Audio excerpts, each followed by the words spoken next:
The other big story that, well, it's not really a big story, but it's just this kind of constant simmering tension in the background between the Rugby Football Union, the English clubs, and it's now spilled over. So the Civil War was like a 316-page dossier was released yesterday, leaked yesterday about a breakaway and the potential for the English clubs to break away from the RFU if relegation continues.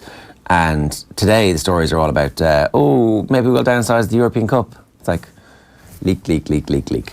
And the headline is about tournament could downsize to protect player welfare, which is clearly bollocks. It's downsizing because the English clubs don't want to play in Europe and they want to put all their money in the, whatever the Premiership is called, whatever. Gallagher Premiership. Yeah. The Guinness Littlewoods Premiership, whatever. Pretending that this is under the guise of player welfare is one of the biggest, stupidest lies that we're trying to be sold here. Like, this is one of the best tournaments that rugby has going for it. It's really good. The players clearly like it. The clubs clearly, actually, when they get involved, like it. The quality of rugby is better than anything we see week to week in any of the competitions. Pro 14, Top 14, or the Littlewoods Gallagher's Premiership. Sorry. I think it's just Gallagher. I think Gallagher have the sole exclusivity on that one. I think this is nonsense, but it's going to happen because what the Brits want, they get so far. So far, the rest of Europe has bowed down in front of them and said, okay, yeah, grand, you can cut the tournament, you can play it in these dates, we can make sure that it's like before the end of your season. No, it's time to say, okay, grand, don't be part of this. We'll have it with the French and see what happens. Well, that would kill a huge element of it though, right? There's no way the Champions Cup maintains any of its sort of current prestige without the English clubs in it. They'll be back. Do you think so? How long? They'll be back. I don't know. But is this not a bubble that's growing and it's not going to stop for 5-10 years at this point at least? Given the idea of a breakaway, given how quickly this has happened as well, because none of them make any money. None of the Premiership clubs. All is money. So like, they're like, if you're saying that these are titans of business who've made loads of money and know exactly how the sport should be governed into the future, that's nonsense. Show me the track record of them making money. Show me where they've actually built a successful rugby team that has been self-sufficient, as opposed to what clearly happened over there was that loads of teams broke the salary cap for years, and then they started to raise the salary cap so you wouldn't have to break it anymore, and then the club started losing money. It's like, it's really simple economics, and they haven't built a sustainable sport. They're flogging their players. They've completely ruined the English national team, which is one of the main drivers of growth in terms of the sport itself, because it doesn't have a grassroots that's strong enough to just keep pumping numbers out. And they're not dealing with any of the issues that they have. Instead, they're shouting on about cutting the number of games that they'll play against their European teams, when actually those games should be getting a higher profile and more money. Anyway, they're talking about reducing it to potentially 3-team pools.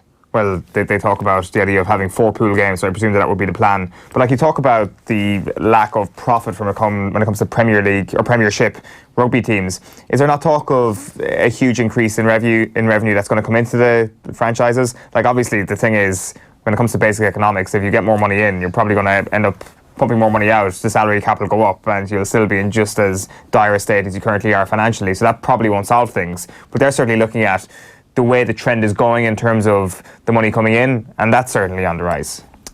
I mean, they just took a lot of money from this VC firm that made billions out of Formula One, but like, Formula One and English rugby are slightly different scales. Formula One is this massive global enterprise with 100 years of advertising money pumping into it and a bunch of different people who want to spend money on it. Rugby in England is definitely growing, but hasn't yet reached a point where you still don't have the players. 3 weeks ago, there was one of their best players talking about how it's still a class of sport in England. And the attendances aren't high enough for the teams to sustain themselves. The television audiences aren't high enough yet for the TV companies to continue putting in like the super money which will transform it. At some point, possibly, there will be a league that gets enough TV money to be profitable. But we're not there at the moment. Well, my question is, why is there an organisation who've been involved with Formula One and know how sports entertainment works, why are they pumping money into the Premiership instead of looking at the alternative? Now, I'm not sure what sort of financial state the crowd that run the Champions Cup are in, But are they in a position to take money off whoever's running Formula One or other big sports entertainment behemoths? I know I'm kind of putting you on the spot there in terms of the nitty-gritty of this, in terms of who's actually financing this, but I would certainly be a little bit cautious of the idea that the Premiership is getting this money. It is attractive to somebody. So the Premiership is owned, there's a number of the founding clubs of the Premiership own a share in the Premiership, and they all have an equal share. It's like, for some reason I think it's 13, I'm not sure, I can check that and we can come back to it, but so that entity is owned by those shareholders. The European Champions Cup is a separate thing which is owned by the individual countries, unions. So you can't sell this thing because you don't have clubs to partake in it if you don't have clubs to participate in it. It's a more sponsor-based thing. Yeah, like what are you selling if you sell the European Cup? Yeah. What is the shareholding in? Whereas the nuts and bolts of the league is what the clubs own. And so that was the great error that the RFU made, was not owning that league and insisting that, or taking in part ownership of all the clubs somewhere along the way and saying, okay, we'll have 50% of the clubs, of each club, and we'll pay the wages of all your players, and you guys go about doing all the rest of the stuff. It does seem it's too late to get back to that point now.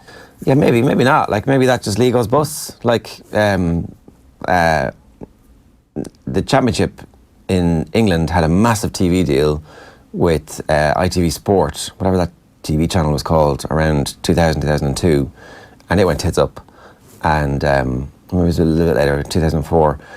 And when that went tits up, the whole thing crashed. And somebody had to come in and kind of go, okay, well, this is how this is going to be organised from now on. And that's how the organisation that is the Championship and the league started to organise themselves. So, I mean, maybe we just have to go through this cycle of boom and bust. But the way it's being run at the moment, and the way they're trying to sell this lie to us about, oh, we need to have a smaller, shorter competition because the players are playing too many games. Well, you know, you have massive squads. You could limit the number of minutes that your players play if you wanted to. But instead, you're going to actually ruin this competition, which is really good. And the thing is, they're talking about the solution being a reduction of like 2 games. Like, what's the real benefit there? It's not like a massive overhaul where you're going to lose 10 games a season. It's still 2 games you're losing if you're going to go down to 3-team pools, reduce the whatever it's going to go down from to like 16 teams or whatever it may be. Like, that for me isn't a welfare overhaul that's going to get you and get the sport into a required place where it needs to be. Maybe there's no quarterfinals if you play 16.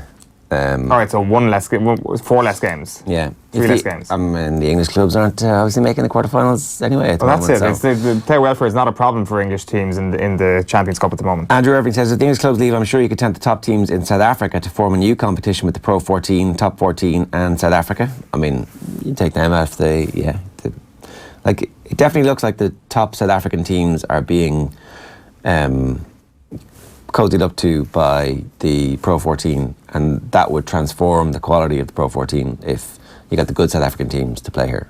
Yeah, totally. I mean, perhaps the current 2 being in there show that it is logistically possible to do so, and we know that the South African teams in Super Rugby aren't exactly satisfied with their situation either. They're there for the taking. If you get to that situation, it would definitely be a good situation if the English were out and we had the big South African teams on our side, if we can call it our side. That gives us a pretty good hand in the game of chicken that this will ultimately become. Yeah, well, suddenly that becomes a market that's worth watching, and those games are good, and the intensity goes up, and everybody's happy. Darren Doheny, says, completely agree in the English clubs. How can the RFU stand up against the money of the clubs in the Premiership? Jar's right. The clubs will be back as soon as their debt becomes unsustainable. Hashtag OTB AM. Yeah, as Emma says, what the English clubs are saying is they want to leave Europe, but you know, they want to retain all the rights that being part of the European Rugby Championships gives them. They want to be part of the Heineken Cup. They want to have their beer and drink it, basically. Yeah, Gallagher Premiership means Gallagher Premiership. Gallagher, Harrington's, Boddington's, Rumblow's Cup.